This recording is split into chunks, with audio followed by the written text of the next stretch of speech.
Comment se lancer dans un business en ligne sans se ramasser? Blinder. Ah, blinder, c'est le mot que j'entends à chaque fois. Il faut absolument blinder le truc. Alors c'est vrai que si on fait ce petit travail en amont, déjà d'une part, ça vous permet d'avoir un petit peu plus de confiance dans ce que vous souhaitez lancer. Puis ça vous permet aussi de repousser un petit peu on a souvent tendance à repousser le moment où il faut vraiment y aller.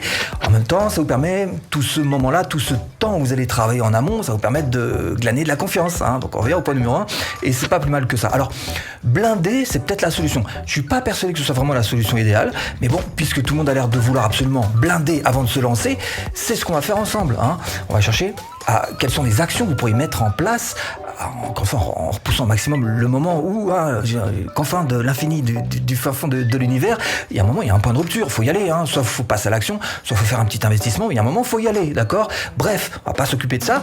Nous, dans cette vidéo, on va juste s'occuper de tout ce qu'il y a avant, résumé en 5 actions pour vous lancer. Si vous cherchez à créer votre business en ligne, abonnez-vous, la clochette. Comment se lancer dans l'entrepreneuriat, le guide des 5 actions pour ne pas vous louper. Se lancer en tant qu'entrepreneur, c'est bien différent que d'accepter un emploi. Il y a quelques nuances, comme vous allez devenir par exemple beaucoup plus actif en tant qu'entrepreneur. Puis il y a 2-3 petites choses aussi qui vont changer. Bonne nouvelle, vous n'aurez plus d'horaires imposés. Mauvaise nouvelle, il va falloir vous imposer des horaires. Mais vous allez aussi devoir faire preuve de sacrifice, de réflexion, là où d'habitude vous n'aviez juste qu'à obéir. Autre bonne nouvelle, vous n'aurez plus de patron, mais vous aurez des clients. Alors qui dit client, dit produit. Parlons-en des produits. Alors quel type de produit vous allez pouvoir proposer? Des services, pourquoi pas? Par exemple, faire des campagnes pub pour Facebook. Et ça peut être aussi des produits physiques. Alors par exemple, vendre des lunettes de soleil sur Shopify. Ou alors vendre des produits digitaux, comme par exemple des formations. Tiens, ça me dit quelque chose. Bon, il va falloir bien sûr aussi affiner tout ça avec quelques questions clés. Qu'est-ce que je suis capable de faire? Ça, c'est pour vous donner un petit peu une direction. Vous appuyez sur les compétences que vous avez. Deuxième question à vous poser, qu'est-ce qui vous plairait de faire? C'est important, c'est ce qui va vous permettre de tenir la longueur. En tous les cas, regardez un petit peu ce que les autres font, comment ils fonctionnent, et si oui ou non, ça pourrait vous convenir. 3. Ce qui vous semble évident de faire. Peut-être que vous avez remarqué que quelque part, il y a un problème que vous aurez repéré, et vous aurez peut-être d'ailleurs une solution à y apporter, ou même un manque. Est-ce qu'il n'y aurait pas un manque quelque part sur la thématique que vous avez en tête, et que vous pourriez combler avec votre produit? Alors dès que vous avez trouvé votre voie, évidemment, il va falloir vérifier quand même si votre niche est rentable. Et pour ça, il va falloir vous rapprocher de votre marché, notamment avec les 2 qui.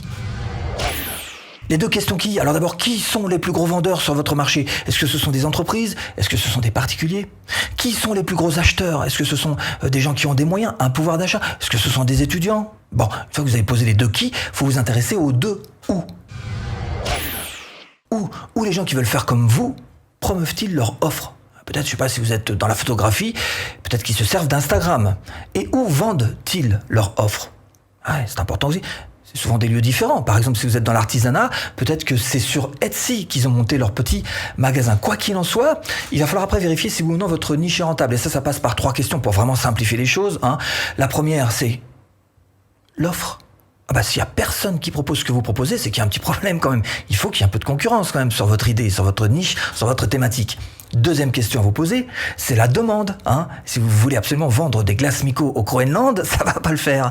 Et puis la troisième, c'est le pouvoir d'achat.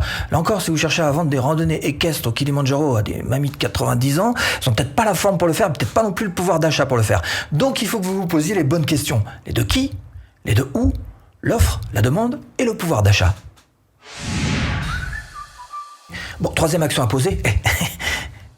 Vous l'avez peut-être remarqué, mais jusqu'ici, on n'a rien dépensé. Rien dépensé, pas un sou. Jusqu'ici, c'est que du travail de là-dedans. Donc, c'est gratuit. Ok? On continue comme ça, alors. Donc, à partir de maintenant, on va pas faire un business plan dans une simple vidéo YouTube. Ce serait peut-être un peu ambitieux quand même. En revanche, il y a 3 questions que vous pourriez vous poser. Ça, on peut pas y échapper. Non, on peut pas faire moins. Voilà, il y a 3 questions à se poser. 1. Première question majeure. Quel problème mon produit va-t-il résoudre? Là, on est vraiment dans une question super importante. Vous ne pouvez pas l'éviter, celle-ci. 2.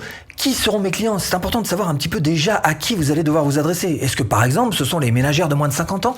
3. Qu'est-ce que fait la concurrence à propos de ça? Ça s'étudie, hein, qu'est-ce qu'elle a mis en place, effectivement, mais surtout, qu'est-ce que vous allez pouvoir faire mieux, qu'est-ce qu'elle fait moins, et qu'est-ce que vous allez pouvoir faire de plus. 4. Comment me positionner sur le marché? Et ça, c'est super important, et c'est vrai qu'on n'en parle pas beaucoup. Je vais vous prendre cet exemple. Si vous choisissez de monter une chaîne YouTube, par exemple, de faire des vidéos pour promouvoir votre produit, il est possible, par exemple des formations en ligne, il est possible que vous choisissiez de faire des vidéos du style, par exemple, comment gagner 1000 euros en faisant un copier-coller. C'est super. Alors ça, c'est ce qu'on appelle des vidéos dans la niche de make money, de gagner de l'argent, argent PayPal, argent facile, tout ce thème-là. Effectivement, avec ce type de vidéo, évidemment, vous allez attirer plein de gens, vous allez avoir beaucoup d'abonnés, beaucoup de vues, super. Mais qui allez-vous attirer? C'est cette question qu'il faut vous poser. Parce que des gens qui sont prêts à s'investir dans une vidéo pour gagner à coup de copier-coller évidemment, ce sont peut-être soit des jeunes, soit des gens qui n'ont pas beaucoup de pouvoir d'achat, soit des gens qui ne savent pas que pour monter un business, il faut un petit peu plus que simplement faire ce type de copier-coller. Donc les gens que vous allez attirer, il faudra leur proposer évidemment des formations qui soient à la hauteur de leurs attentes. Et ce qu'ils vont devoir attendre comme formation, c'est peut-être plus des formations à 17 € qu'à 197. Auquel cas, vous allez devoir fabriquer des formations peut-être un petit peu plus légères, bien plus survolé. Évidemment, à 17 €, vous pouvez pas faire des formations qui soient travaillées de fond en comble. Donc, survolé, plus rapidement faites aussi pour vous, mais aussi plus légère. Donc, c'est à vous de voir où est-ce que vous vous situez. Parce qu'à l'inverse, vous pouvez très bien choisir d'avoir moins d'abonnés, moins de vues, mais de faire des vidéos qui soient beaucoup plus techniques. Et avec ces vidéos-là, vous allez attirer des visiteurs qui soient beaucoup plus qualifiés, très qualifiés. Et c'est à cela que vous aurez beaucoup moins de mal de proposer des formations qui seront à 197, 500, 1000 €, qui seront plus travaillées, qui seront peut-être plus longues, mais avec moins de clients en quantité, mais des clients que vous pourrez peut-être suivre de beaucoup plus près.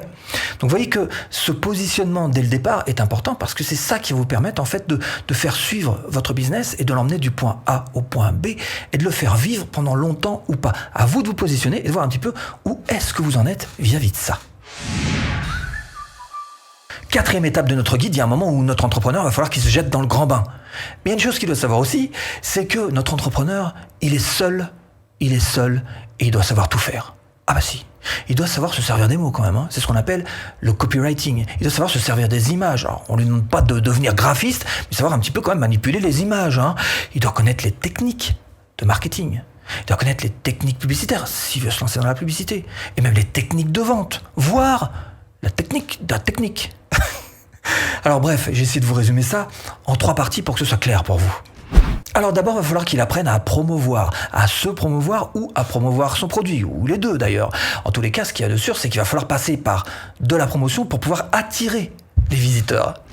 Et il va falloir aussi apprendre à collecter des prospects. C'est le cœur de son business, l'email marketing. C'est le cœur de son business, donc il faut absolument qu'il apprenne toutes ces stratégies marketing. Apprendre à vendre. Ça va pas tomber tout seul, hein. Il va falloir s'y mettre et apprendre les stratégies, les techniques, les tactiques. Et ça existe, donc c'est à votre disposition, évidemment. Et là, la première pensée que devrait avoir notre entrepreneur normalement, c'est de se dire, oui, pour traverser ces 3 points, peut-être qu'il va falloir que je fasse petite formation. C'est pas bête, ça, hein. Et c'est finalement le premier poste de dépense que vous devriez ouvrir, à savoir vous former. Et juste avant de vous lancer tout à fait officiellement, la question qui vous taraude, les 2 questions qui m'en reviennent le plus souvent, c'est infernal. Alors la première, j'ai déjà répondu, mais ça fait rien, je vais en remettre une petite couche quand même, hein. La question qui vous taraude, c'est quel statut juridique je dois prendre? Est-ce que je dois me mettre en micro-entrepreneur? Est-ce que je dois me mettre en entreprise? Bon. La réponse, elle est simple. D'abord, il y a un moment pour le faire. Et le moment, c'est absolument pas quand vous débutez avant même d'avoir l'idée de produit. Parce que là, vous allez plonger dans des statuts juridiques, de l'administratif. Vous allez pas continuer. Vous allez vous arrêter là, ça va vous prendre la tête. Le mieux, c'est de le faire à l'étape où on en est là, actuellement. C'est-à-dire juste avant de commencer à gagner de l'argent. Tant que vous n'avez pas gagné d'argent, vous n'avez pas besoin de statut. Vous êtes un amateur, ce que j'appelle un amateur éclairé. D'accord? Donc, vous gardez ça en toute fin au moment où vous dites là, je suis prêt à gagner de l'argent, on va s'occuper du statut. Et vous inquiétez pas, vous trouverez le statut, évidemment. Sinon, il n'y aurait pas d'entreprise sur cette terre, il n'y aurait pas de micro-entrepreneur en France. Donc, vous trouverez, comme tout le monde, chaussures à votre pied. Mais encore une fois, il faut trouver le bon moment pour le faire. Et le bon moment, c'est après avoir passé ces quelques étapes dont on vient de parler dans cette vidéo. Deuxième chose, c'est le test produit. Ah, ça aussi, on me dit, mais comment est-ce que je peux tester mon produit? Alors, il y a différentes manières de le faire, évidemment. On peut le faire, mais le meilleur de tous les tests, c'est le test du marché. À partir du moment où vous mettez votre produit à l'épreuve du marché, là, vous aurez les meilleures réponses qui soient. Raison pour laquelle je vous invite à créer tout d'abord, pour commencer, quelle que soit votre idée, par un petit produit, quelque chose qui vous prend pas beaucoup de temps à fabriquer, quelque chose qui vous prend pas beaucoup de temps à vendre, parce que ce sera déjà pour vous une bonne petite expérience. Partez pas sur un truc qui est gigantesque, voilà, les pyramides égyptiennes. Non, faites un truc relativement simple, évidemment. Alors, évidemment, il y a aussi une chose qui va compter pour vous, c'est d'apprendre à vendre. Et c'est précisément ce que je vous propose de faire tout de suite, apprendre à vendre facilement de A à Z avec cette formation offerte. Vous cliquez ici. Bon, j'espère vous avoir un petit peu aiguillé dans cette botte de foin. À tout de suite. Et si tu cliques.